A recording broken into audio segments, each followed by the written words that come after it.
দি turtle স্টারের পক্ষ থেকে সবাইকে জানাচ্ছি আন্তরিক অভিনন্দন। আমি যদি আপনাদেরকে একটা প্রশ্ন করি যে কোন ধরনের টার্গেটিং ছাড়া কি আসলে কোনো ক্যাম্পেইন করা সম্ভব? আপনাদের মধ্যে একটা কনফিউশন কাজ করবে যে টার্গেটিং ছাড়া আবার ক্যাম্পেইন কিভাবে হয়? হ্যাঁ, টার্গেটিং ছাড়াও মেটাতে ক্যাম্পেইন করা সম্ভব এবং এখান থেকেও বেস্ট পারফরম্যান্স পাওয়া সম্ভব। আমরা আজকে সেই বিষয়টি নিয়ে আলোচনা করব, যেখানে আপনি কিনা কোনো ধরনের টার্গেটিং ছাড়াই একটি ক্যাম্পেইন লঞ্চ করতে পারবেন। আমরা জানি যে অ্যাডভান্টেজ প্লাস মেটার একটা গ্রুপ অফ প্রোডাক্টস, যেটা আমরা জানি যে রিসেন্টলি আমরা অনেকগুলো অ্যাডভান্টেজ প্লাস প্রোডাক্টস আমরা দেখেছি, যেমন advantage plus creative, advantage plus catalogue. এখন আমরা আজকে যেই বিষয়টি নিয়ে কথা বলতে যাচ্ছি সেটা হচ্ছে advantage plus shopping campaign. Advantage plus shopping campaign এমন একটি প্রোডাক্ট মেটার, যেটি কিনা আপনাকে খুব সিম্পলিফাইড ওয়েতে কোনো ধরনের টার্গেটিং ছাড়াই এবং কোনো ধরনের ফানেলিং ছাড়াই আপনি খুব সহজে আপনার ই কমার্সের ক্যাম্পেইন করতে পারছেন। সো এটি খুব ইন্টারেস্টিং একটা ব্যাপার, এবং আমরা আজকে সেটি দেখব যে অ্যাডভান্টেজ প্লাস শপিং ক্যাম্পেইনের সুবিধা কি, সেটি কিভাবে করা যায়, এবং অ্যাডভান্টেজ প্লাস শপিং ক্যাম্পেইন করতে গেলে আমাদেরকে কি কি বিষয় আসলে মাথায় রাখতে হবে। সো চলুন আমরা আসলে দেখে আসি যে অ্যাডভান্টেজ প্লাস শপিং ক্যাম্পেইনের আজকের এই টিউটোরিয়াল আমরা আসলে কি কি বিষয় নিয়ে আলোচনা করতে যাচ্ছি। So advantage plus shopping campaign আমরা জানি যে গত 15ই অগস্ট 2022 মেটার অ্যাডভান্টেজ প্লাস শপিং ক্যাম্পেইন এটা এই প্রোডাক্টটি লঞ্চ হয়, এবং খুব ইন্টারেস্টিং ফ্যাক্ট হচ্ছে যে এই প্রোডাক্টটি কিন্তু আসলে আর্টিফিশিয়াল অ্যাডভান্টেজের যে প্রোডাক্ট গুলো আছে এটাতে আর্টিফিশিয়াল ইন্টেলিজেন্সের প্রচুর ব্যবহার করা হয়েছে, যাতে করে এই ক্যাম্পেইন গুলো বা এই প্রোডাক্ট গুলো আপনাকে ম্যাক্সিমাম বেনিফিট এনশিওর করে। এবং আমরা দেখতে পাচ্ছি যে এখানে বেনিফিট গুলো আসলে কি কি। ফার্স্ট বেনিফিট হচ্ছে সিম্পলিফাইড সেটআপ, আমরা একটু পরে দেখবো যে কত সহজে আসলে অ্যাডভান্টেজ প্লাস শপিং ক্যাম্পেইনটি করা যায়। এবং দুই নম্বর হচ্ছে পার্সোনালাইজেশন। আপনি যে ক্যাম্পেইনটি করছেন বা আপনি ধরেন সে আপনার ই কমার্স ওয়েবসাইটে 500 প্রোডাক্টস আছে। সো এই 500 প্রোডাক্টস কে মেটা যেটি করবে সেটি হচ্ছে যে আপনার পার্সোনালাইজড এক্সপেরিয়েন্স দিবে কাস্টমারের কাছে, অর্থাৎ কার কি প্রোডাক্ট দরকার সেই অনুযায়ী আসলে এক্সপেরিয়েন্সটা দেওয়ার চেষ্টা করবে। এবং ফাইনালি হচ্ছে অপটিমাইজেশন, অর্থাৎ খুব চমৎকার ভাবে অপটিমাইজেশন হবে, বিকজ এখানে আর্টিফিশিয়াল ইন্টেলিজেন্সের ব্যাপক ব্যবহার করা হয়েছে। সো আমরা কিছু ফ্যাক্ট দেখে আসি। যেমন ফার্স্ট ফ্যাক্ট হচ্ছে যে আমরা এটা মেটার ফ্যাক্ট গুলো আমরা এখানে দেখাচ্ছি যে 52% কাস্টমার এরা চায় যে আসলে নতুন নতুন ব্র্যান্ডের সাথে ইন্ট্রোডিউস হতে, but keeping their shopping preference aligned with the shopping preference. অর্থাৎ আহ, তার ইন্টেনশন আছে যে সে পারচেজ করবে, বাট সে এটাও চায় যে নতুন নতুন ব্র্যান্ডের সাথে সে ইন্ট্রোডিউস হবে। এবং আরো একটি ব্যাপার হচ্ছে যে এখানে আমরা দেখতে পাচ্ছি যে সেকেন্ড যেই বিষয়টি বলা হয়েছে সেটি হচ্ছে যে আর্টিফিশিয়াল ইন্টেলিজেন্সের প্রচুর ব্যবহার করা হয়েছে আর্টিফিশিয়াল ইন্টেলিজেন্স এই প্রোডাক্টে। অ্যান্ড ফাইনালি আমরা যেটা দেখতে পাচ্ছি যে এখানে 12% লোয়ার কস্ট, অ্যাকুইজিশনে 12% লোয়ার কস্ট হচ্ছে। সো আমরা একটা লাইভ ডেমনস্ট্রেশন দেখে আসি, যে এই ডেমনস্ট্রেশন আমরা আসলে দেখতে পারবো যে আপনার খুব সহজেই কিভাবে আমরা একটা অ্যাডভান্টেজ প্লাস শপিং ক্যাম্পেইন করতে পারি।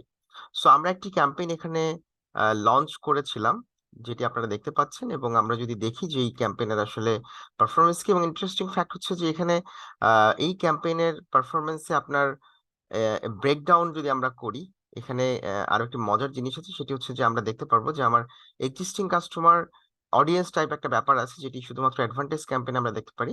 যে এক্সিস্টিং কাস্টমারের আমার এখানে, যেমন এই ক্যাম্পেইনে আমার টোটাল 38টা পারচেজ হয়েছে, এবং এখানে আমি দেখতে পাচ্ছি যে 12টা পারচেজ হচ্ছে এক্সিস্টিং কাস্টমার থেকে, এবং নিউ কাস্টমার থেকে আমার 26 পারচেজ হয়েছে। তো ইন্টারেস্টিং আরো কিছু ফ্যাক্ট আমরা এখানে দেখার চেষ্টা করব। যেমন আমরা এখানে দেখব যে কিভাবে আসলে একটা অ্যাডভান্টেজ প্লাস শপিং ক্যাম্পেইন করতে হয়। আরো একটি ব্যাপার আপনারা এখানে দেখতে পাচ্ছেন, সেটি হচ্ছে যে এটা আপনাদের মনে প্রশ্ন জাগতে পারে যে অ্যাভারেজ অর্ডার ভ্যালু এবং কনভার্সন রেট।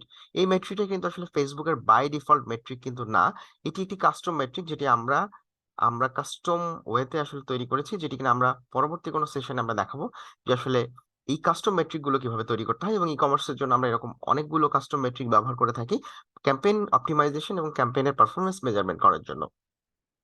সো আমরা যেটি করব সেটি হচ্ছে, এট ফার্স্ট আপনি দেখতে পাচ্ছেন যে এখানে আমরা ফার্স্টে ক্রিয়েট অ্যাড ম্যানেজারে গিয়ে আমরা ক্রিয়েট ক্যাম্পেইনে গিয়ে আমরা যদি সেলসে যাই, সেলসে গিয়ে আমরা এখানে দুটো অপশন এখানে আমরা দেখতে পাচ্ছি, একটা হচ্ছে অ্যাডভান্টেজ প্লাস শপিং ক্যাম্পেইন এবং সেকেন্ড হচ্ছে ম্যানুয়াল সেলস ক্যাম্পেইন।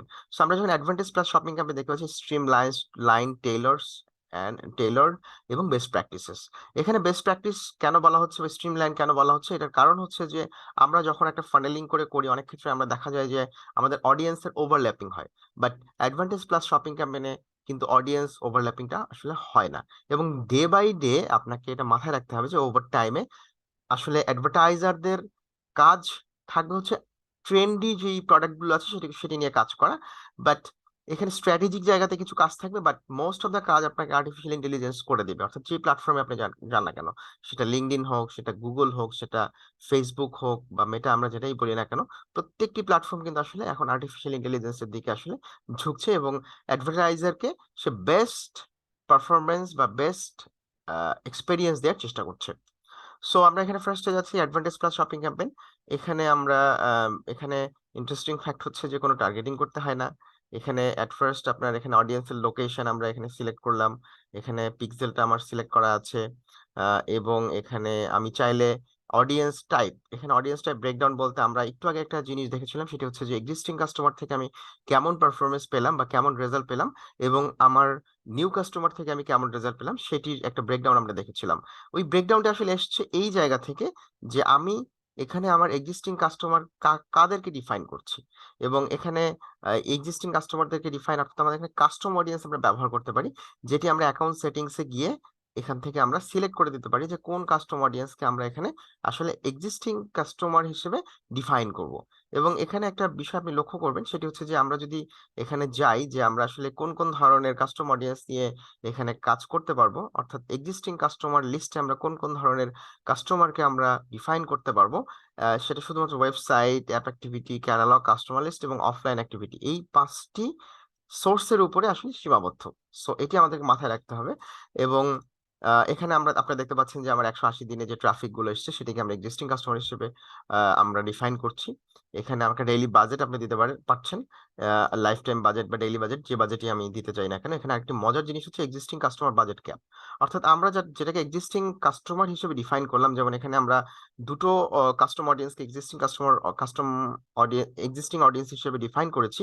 এই দুটো অডিয়েন্সের জন্য আসলে আমি কত পার্সেন্ট বাজেট আপনার এখানে ক্যাপ করে রাখবো, অর্থাৎ কত পার্সেন্ট বাজেট আমার যদি ফর এক্সাম্পল $10 আমার বাজেট খরচ হয় ডেইলি ফর এক্সাম্পল, তাহলে আমার এই এক্সিস্টিং কাস্টমার এই জায়গাতে যদি আমি এখানে 20% বাজেট আমি এখানে অ্যালোকেট করি, যে 20%, এখানে যদি 20% আমরা ইয়ে করি, তাহলে এখানে বলাই হচ্ছে যে we will aim to spend no more than $2 on your existing customer. আমাদের এক্সিস্টিং কাস্টমারের জন্য সে $2 বেশি খরচ করবে না।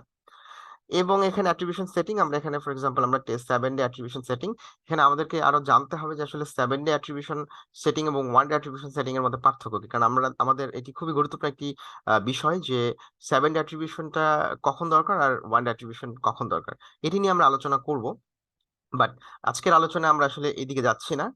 সো আমরা আসলে দেখবো যে অ্যাডভান্টেজ প্লাস শপিং ক্যাম্পেইনের এই যে সেকেন্ড যে স্টেপটি রয়েছে, সেখানে আমরা ফেসবুক পেজ, এখানে ইনস্টাগ্রাম অ্যাকাউন্ট আমরা এখানে দিলাম। এখানে আমরা চাইলে ম্যানুয়ালি ক্রিয়েটিভ আপলোড করতে পারি, অথবা চাইলে আপনি যদি চান যে ক্যাটালগ ব্যবহার করবেন, ক্যাটালগ দিয়েও আপনি কাজ করতে পারছেন। সেক্ষেত্রে আপনার এখানে আহ, এখানে আপনি ক্যাটালগটা সিলেক্ট করে দিতে হবে, এবং ক্যাটালগের কোন প্রোডাক্টটা আপনার ক্যাম্পেইনে যাবে সেই প্রোডাক্ট সেটটা আপনাকে সিলেক্ট করে দিতে হবে। এবং এখানে আপনার একটা প্রাইমারি টেক্সট দিতে হবে, একটা হেডলাইন। ফর এক্সাম্পল এখানে আমরা যদি একটা হেডলাইন এখানে দেই, আহ, এখানে চাইলে একটা ডেসক্রিপশনও দেওয়া যাচ্ছে, এখানে নেম দিলাম। একটা হেডলাইন হচ্ছে ফর এক্সাম্পল কারেন্ট প্রাইস আমি দিতে পারি। এখানে এখানে আমি ওয়েবসাইট ইউআরএল দিব, যে কোথায় আসলে ফাইনাল যখন আপনার হচ্ছে যে ফাইনাল যে ইউআরএলটা, অর্থাৎ আপনার এখানে যদি ফর এক্সাম্পল লাস্টের দিকে কার্ড থাকে, সেক্ষেত্রে আপনার ওয়েবসাইট ইউআরএল অর্থাৎ কোথায় গিয়ে আসলে কাস্টমার ল্যান্ড করবে। বাট নর্মালি আমাদের যে এখানে যেই ইউআরএলটা থাকে, আমরা জানি যে ক্যাটালগ থেকে যখন আমরা একটা ক্যাম্পেইন রান করি, তখন এখানে আপনি যখন শপ নাও বাটনে নির্দিষ্ট এসকিউতে ক্লিক করবেন, ওই এসকিউতেই কিন্তু আপনাকে ল্যান্ড করাবে। এখানে একটা ডোমেইন সিলেক্ট করতে হবে। সো ডোমেইন ভেরিফিকেশন করলে দেন হচ্ছে যে আপনার ডোমেইনটা এখানে আসে। এবং আমরা জানি যে এটি iOS 14 এর কমপ্লায়েন্সের জন্য আমাদের এই domain verification plus conversion API এই জিনিসগুলো খুবই দরকার। এন্ড ফাইনালি আমরা এখানে একটা ইউআরএল প্যারামিটার আমরা এখানে আমরা জানি যে ইউআরএল প্যারামিটার খুবই ইম্পর্টেন্ট একটা বিষয়, কারণ আপনি যখন এই ক্যাম্পেইনটাকে একটা রিপোর্টে নিয়ে যাবেন, তখন আপনি ক্যাম্পেইন ধরে ধরে যে আমি কোন ক্যাম্পেইন থেকে কেমন রেজাল্ট পেয়েছি সেটি কিন্তু আপনি এই ইউআরএল প্যারামিটার ব্যবহার করলেই একমাত্র আপনি সেটি জানতে পারবেন। আদারওয়াইজ কিন্তু এটা ভেরি ডিফিকাল্ট যে আসলে কোন ক্যাম্পেইন থেকে আমি কি রেজাল্ট পেয়েছি। এবং এখানে আমরা সাধারণত যেটি করি যে ক্যাম্পেইনের নামটা আমরা দিয়ে দিই।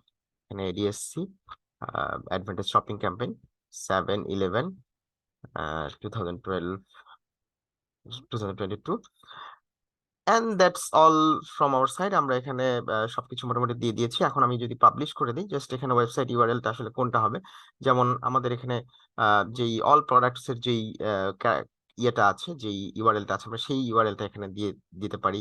বা আপনার ডিজায়ার্ড যে ইউআরএলটা আপনি যেখানে ফাইনাল ল্যান্ড করাতে চান, সেখানে আপনি সেই ইউআরএলটা আপনি এখানে চাইলে দিতে পারেন। সো এই আহ, হলো আমাদের basically advantage plus shopping campaign. একটা বিষয় না বললে নয়, সেটি হচ্ছে যে অ্যাডভান্টেজ প্লাস শপিং ক্যাম্পেইনে কিন্তু আপনাকে টেস্ট করে আসলে দেখতে হবে যে এটি আপনার কাজ করছে নাকি করছে না। কারণ আমরা বেশ কয়েকটি ব্র্যান্ডের সাথে যখন অ্যাডভান্টেজ ক্যাম্পেইন করেছি, কিছু কিছু জায়গায় আমরা রেজাল্ট ভালো পেয়েছি, কিছু কিছু জায়গায় আমরা দেখাচ্ছে যে আমরা একটু পিছিয়ে গিয়েছি। তো এটি আপনাকে অনেক হিসেব করে আসলে করতে হবে। সো সবাই ভালো থাকবেন, সুস্থ থাকবেন, এবং পরবর্তী যে টিউটোরিয়ালটি আছে সেটি ইনশাআল্লাহ খুব দ্রুতই আমরা দেওয়ার চেষ্টা করব। Thank you.